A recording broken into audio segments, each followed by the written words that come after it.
You're listening to Barbell Logic, the podcast where we talk about what it means to experience strength and how you can use simple, hard, and effective strategies in training and nutrition to improve your life.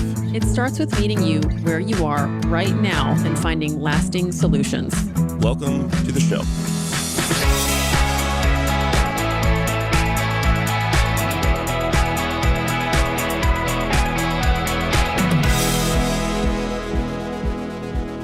Welcome to Barbell Logic. I'm your host, Nikki Sims. This is the Beast Over Burden Barbell Logic episode with me and Andrew Jackson. Hello, Andrew. Good morning. Good morning. Any exciting updates you need to share with your fan club? No. Just continuing to crush it over there. Just being a big, strong man. I hit a PR yesterday, but nothing Oh, exciting. there it is. There it is. 336, 5x5 bench PR. Nothing too exciting, but Okay, well, I think it's exciting. Good job. progress. Love it. 3 hours of deep sleep last night. Yes, that has been so magical. That feels like a PR. Sleep is so good. It's so wonderful. That is the biggest factor in so many things. Yeah. Everything's harder when we're not sleeping. I'm excited to sleep tonight, honestly. Nice.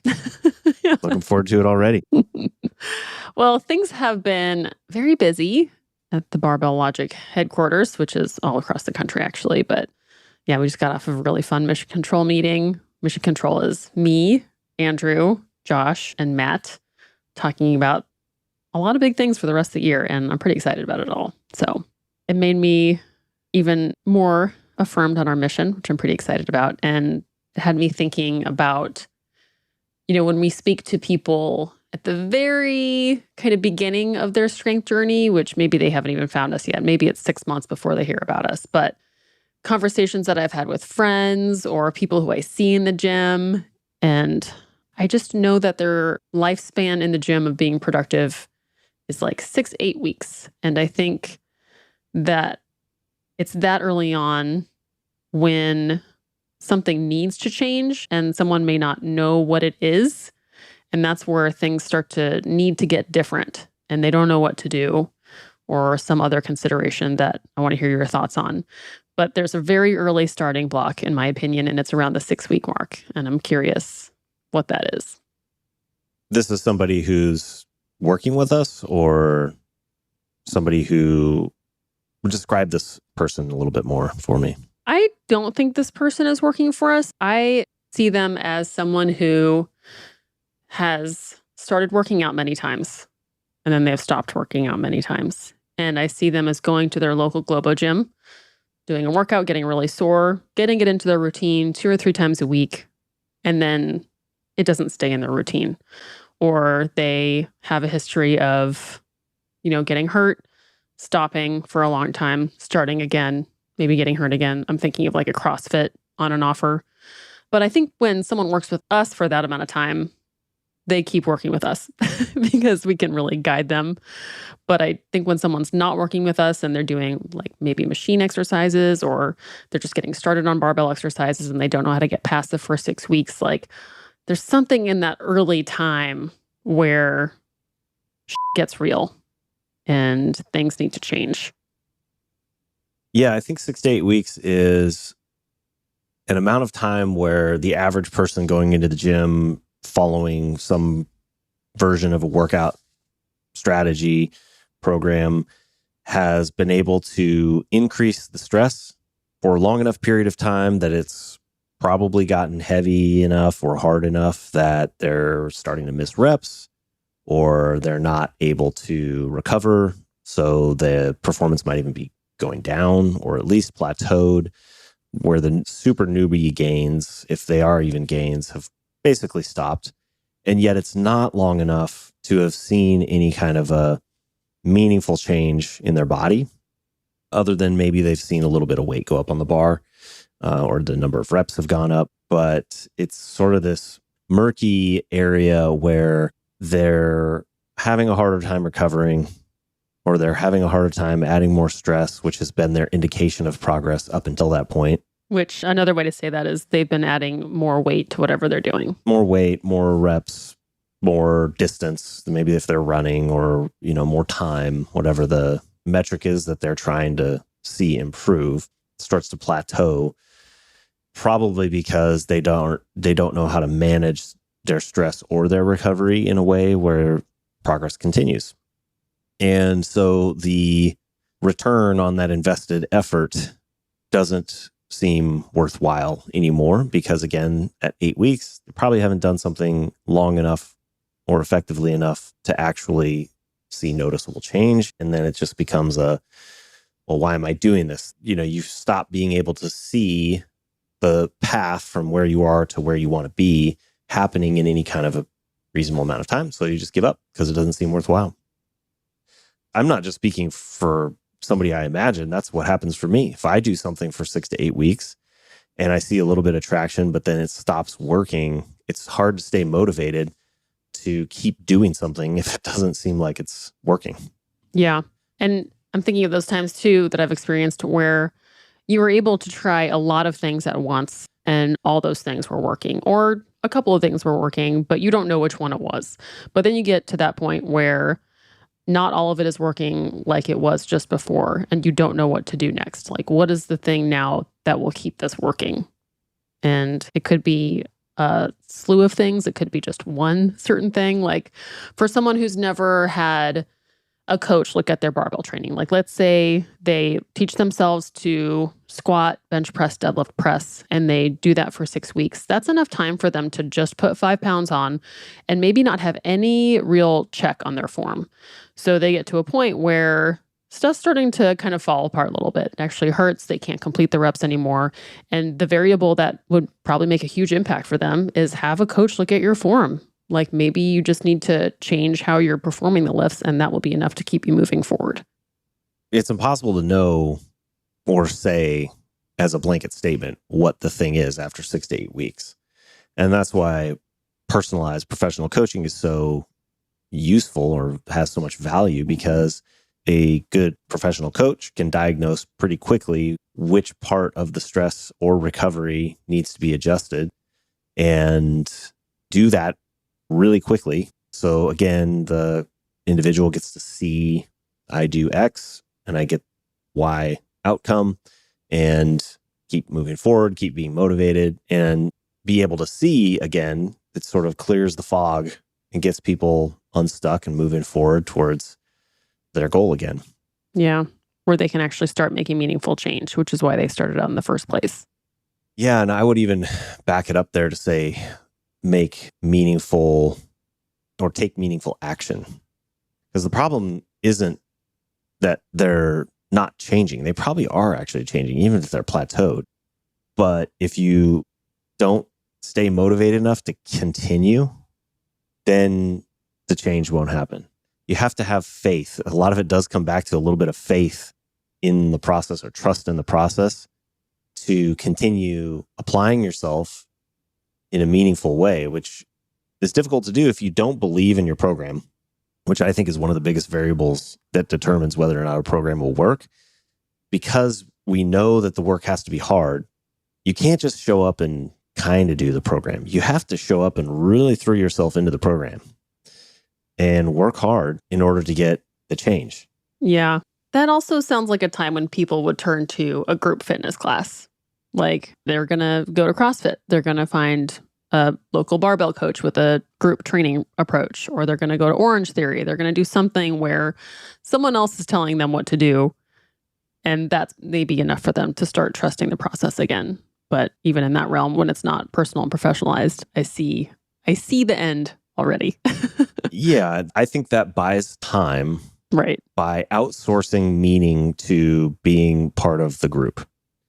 And so you join in on this tribe, this shared set of values to work hard, which does have some utility.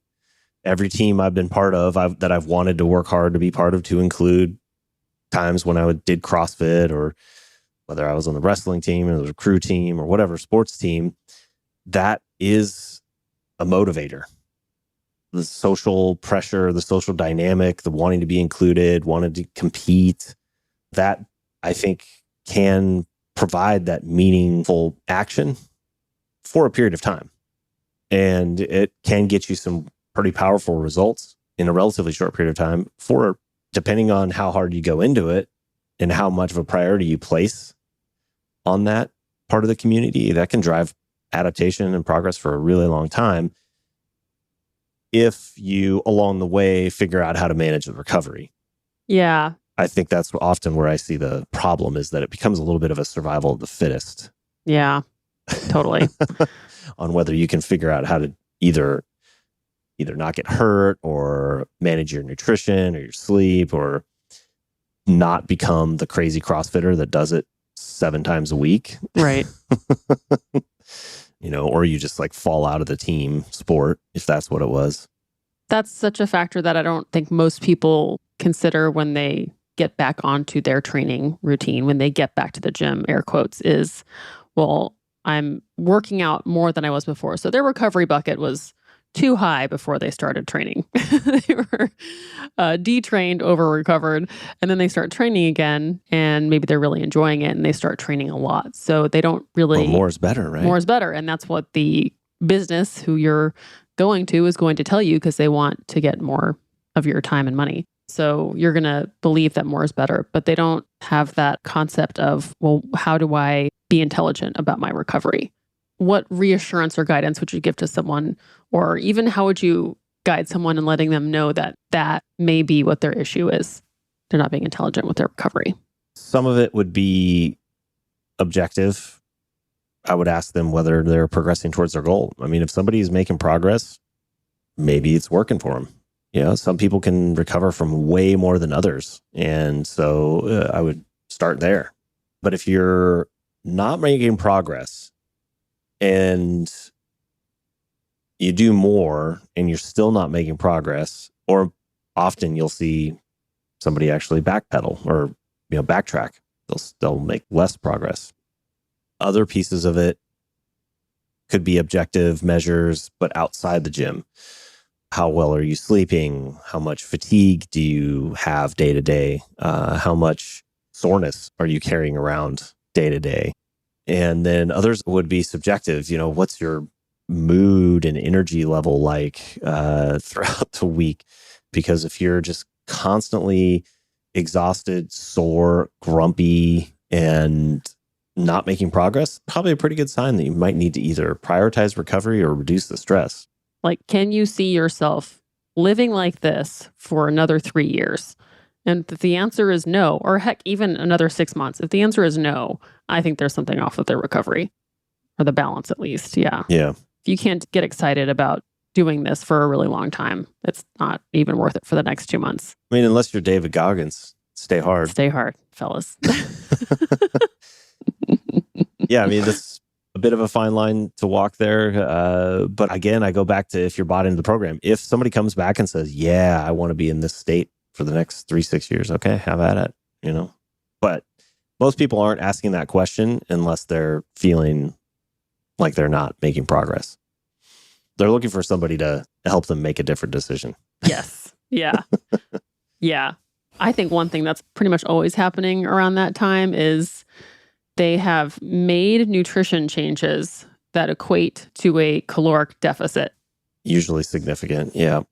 When that is usually not what they need to be making at that point, because that probably also means less protein maybe than they were eating before. Yeah, I definitely see that as a common theme, especially around this time of year or the beginning of the year. We're entering the beach season, and people are going to start their crash diet, ultra shred push to try to get ready to get the swimsuits on for the next month or two before the holidays kick back up. Yeah. And so that usually a lot of people will sign up for doing some kind of crazy elimination diet, or like, oh, I don't need to eat carbs anymore. I don't need carbs in my diet. Yeah, exactly. Like, why are all my lifts suffering? Gee, I don't know. Yeah, you had an interesting experience with that recently. Yeah. One of my clients looking to make some body composition changes, we talked through some options. And then I found out that none of those options were an option that was employed. And in fact, it was massively reducing carbohydrate intake. Like, how extreme are we talking about here? Less than 50 grams a day, fewer than 50 grams a day, if that. and also at the same time wanting to ramp up in everything. So we're seeing it in his training now. And it's tough to see that because I know he really cares about it. And so we're going to have to really change what I can ask, what we can expect of his body, because it wasn't what we can expect before. Now it's something different. Right. And if that's the priority, to lose weight by reducing carbohydrate intake, then I don't want to force him to suffer in his training. I need to adjust the training so that he can recover from it. Those are my bumper lines is, can you recover from this and get what you want? And then we keep learning from that. That's a good way to put it. Keep learning from it, because you can provide perspective and expertise and recommendations. And then ultimately it's the individual's choice of what they're going to do.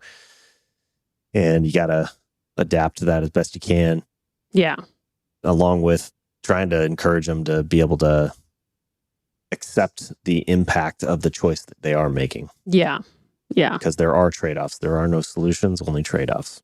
Yeah. Lots of trade-offs there. And it's almost an all-in mentality, but it's putting everything into too many things. And I guess that's where the trade-off is coming up. But yeah, I think that's something that you see is like you've been operating under increased energy output, and then you start making changes that decrease your energy input. And you can get away with that for a certain amount of time based on how much extra body fat you have.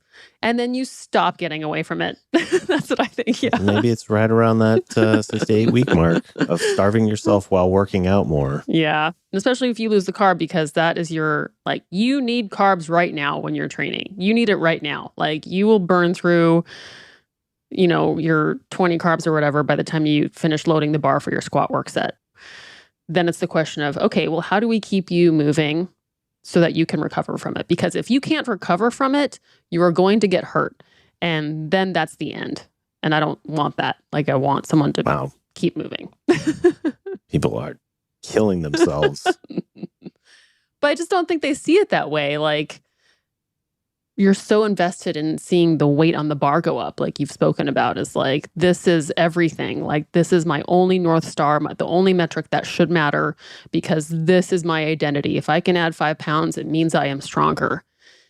And when you can't do that anymore, or when you have the hard learning, because it's not just like an instant acceptance, it is hard to learn that, especially if you've been invested in that identity for a long time, and you'll hurt yourself to do it. It could be one acute injury, or it could be a long series of just beating yourself up. And then you spend, a year digging out of the hole, when it doesn't have to be that way.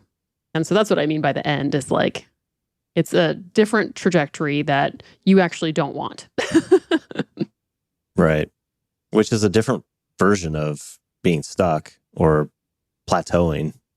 Yeah.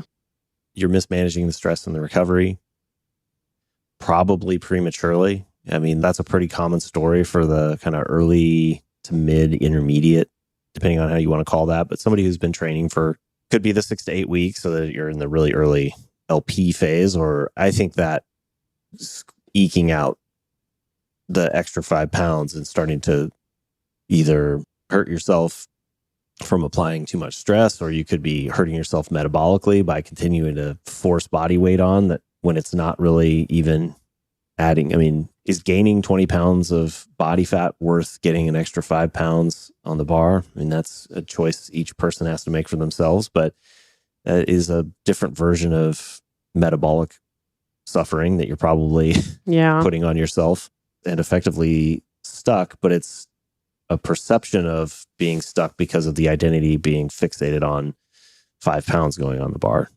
Whereas you could be making progress in other ways, building muscle mass or changing your body composition. Yeah. Like in the beginning, when you're lifting, I'll say in the first 3 months, if you were to do like 5x5 at 225, that would be probably a big ask at some point. But when you're advanced, you could be able to do 5x5 at 225 2 times a week and able to recover from it, because your ability to handle an increased work capacity has improved tremendously.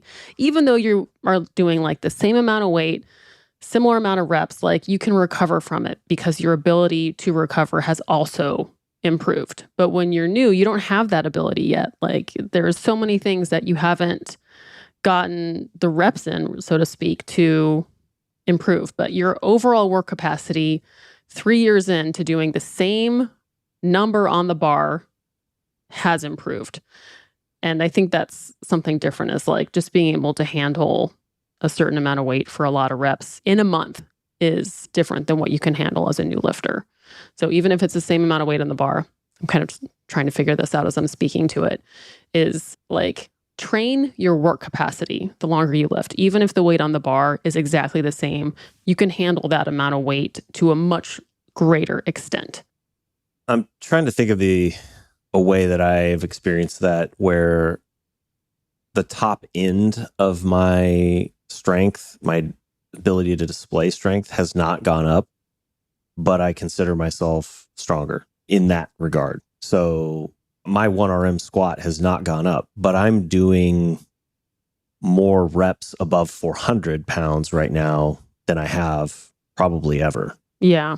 I might be able to hit a 1RM if I really tried to organize my training to optimize for that. I think I probably will hit a 1RM at some point in the future, but I haven't demonstrated it yet. But my work capacity has gone up.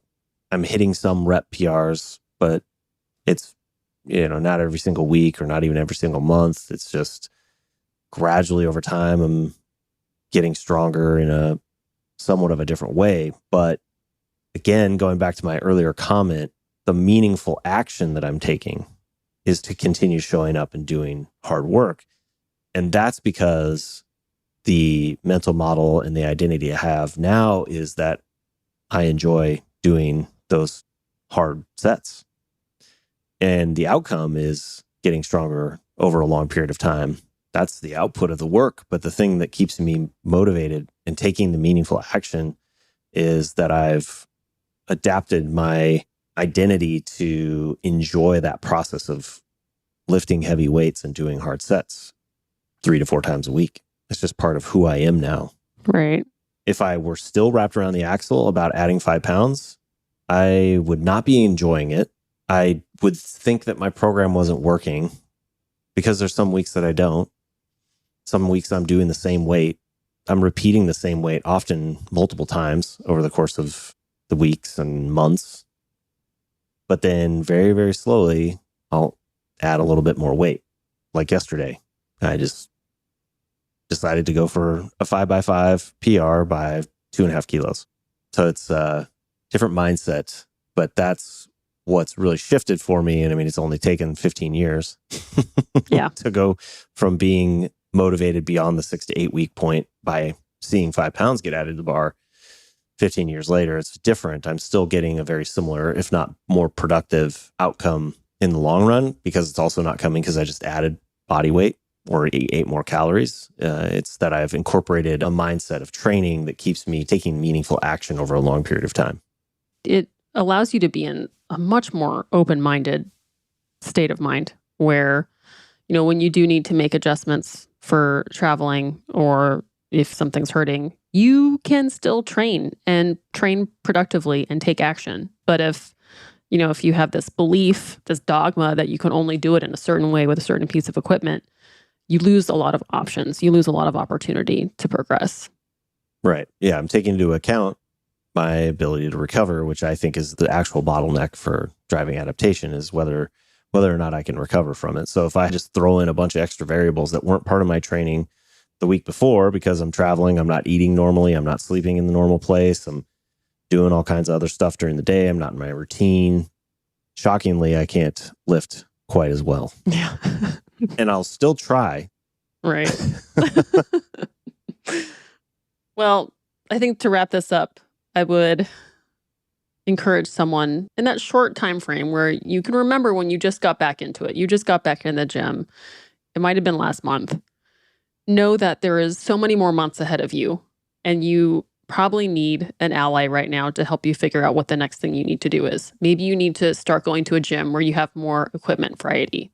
Maybe you're at a gym now where that you only have a 45-pound bar. You can hardly ever find the 2.5-pound plates. Maybe your variable is going to a gym with the equipment that you need. Maybe you haven't been confident to try squatting and deadlifting and benching and pressing, and maybe that's what you need now. If you have been doing that, maybe you need someone to look at your lifts. If you're feeling like the weights are too heavy and that there's no way you can progress, maybe there's something you can do with your protein and with your nutrition to stabilize it and increase your protein intake. But there is absolutely a way to keep moving forward. And it just might be time for you to get some external resource for you to help you figure out what that is. And that's okay. You can keep going. You should keep going because it's basically unacceptable to stop changing. You can keep changing and you can feel the transformation that strength training will elicit from you. And I think it would be unacceptable to stop if you want to keep going. Strength is for everyone. Yep. Strength is for life. If you want someone to talk to, do a Barbell Logic experience call. That's literally what we like talking about. We want to hear how your training is going. We want to hear what you're getting stuck on. The call is free. Go to barbelllogic.com/experience and talk to us about your training. That's what we're here for. And then you can tell Andrew that he's not hardcore enough for not adding 5 pounds. We'll pass along the message. Stay hard. Thanks for listening. We'll see you here next week. Bye-bye.